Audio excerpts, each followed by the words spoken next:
You know, it's strange because we've been here from the start of the season with such high expectations. In the last, 4 weeks, everything's just drifted.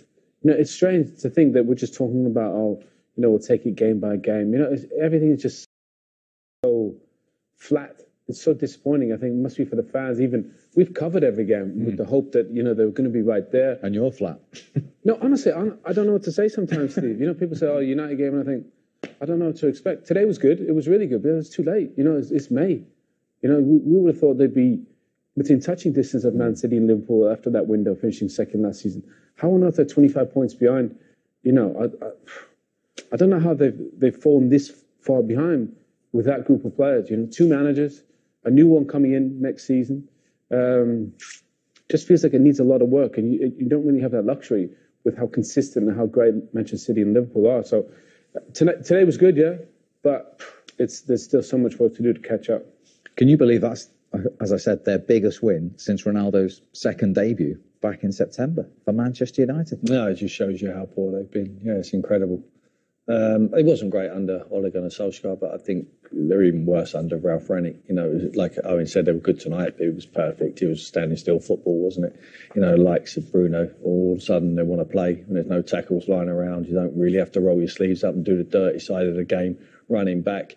Just play when you get the ball, and it suited players like him.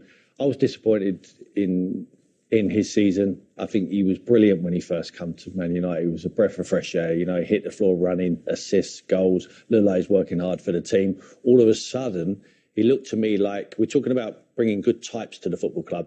Looks to me like he thinks he's doing Manchester United a favour by playing for him. He ain't that good. He's talking about Elanga he's a good player, don't get me wrong, but there's room for improvement. He's talking about Elanga improving and developing. He needs to realise that he is still on a development curve. And there's so many better players wore that great shirt than him. He's not doing Man United a favour by playing for him. Hopefully, Ten Hag comes in there and explains to him what he needs to do when he's not in possession of the ball, when you need to get hurdles to get over, when the sun's not shining and everything's pretty and we can just get on the football and do what we want to do. Sometimes you have to do what the team needs. And I don't think he steps up to the mark in that regard. But I think Ten Hag, if he's organised enough, could tell him he's a massive asset to the football club, but he has to toe the line, and he has to get in line and just about the team. It's not about Bruno Fernandes. Interesting. Is that one of the many conundrums facing the new manager then, do you feel? Well, I think the biggest problem is, he was saying there about the style of play. We'll see what the style of play of the manager. What do you mean? Why are you even trying to figure that out? Manchester City and Liverpool, the manager comes in because they know how he's going to play. Do you mean they keep chopping and changing this philosophy and recruiting players? They should have that. That should be boxed off so they know what's going to happen. But for me, the biggest issue is out of possession. The lack of intensity and effort against the ball, I find staggering. The fact that they're all good players and they can get the ball down and play today, you see that. But when they play teams that can actually play, are good on the ball, and they press them with intensity, United this season have folded.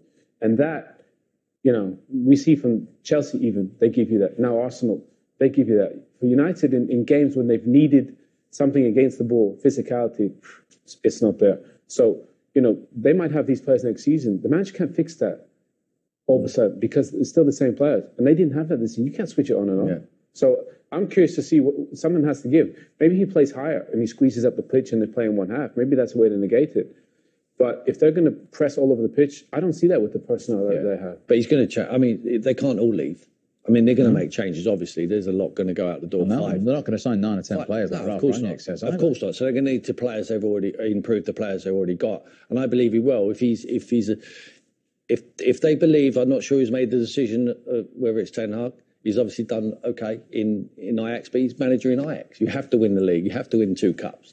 He got to the semi-final of the Champions League. He was unlucky in that Tottenham game not to reach the final. So he's got a good pedigree, but he's coming to the biggest club in the world with, like I talked about, with world-class players already there. Now, people might say, well, where's the world-class players? Cristiano Ronaldo puts his hand up straight away. De Gea, you got Varane. You got players who have the reputations. Now, you need to manage that. You need to have the personality as a manager to manage that as well. It's not all about what you do on the coaching pitch, on the training pitch every single day. You need to manage the personalities, and you need to make them realise that this is Manchester United. This is the biggest club in the world, and you should be privileged to put the shirt on and play for this club. Now, they need the mentality, need the good types of characters to be able to achieve that, Steve. It's not just about what they do when they get possession of the ball, like Owen said. It's about rolling your sleeves out, having a defensive philosophy to go and get that ball back, where you get it back. And you stick to the rule, you toe the line. Every single day, there should be in-house competition to fight for a place to put that great shirt on.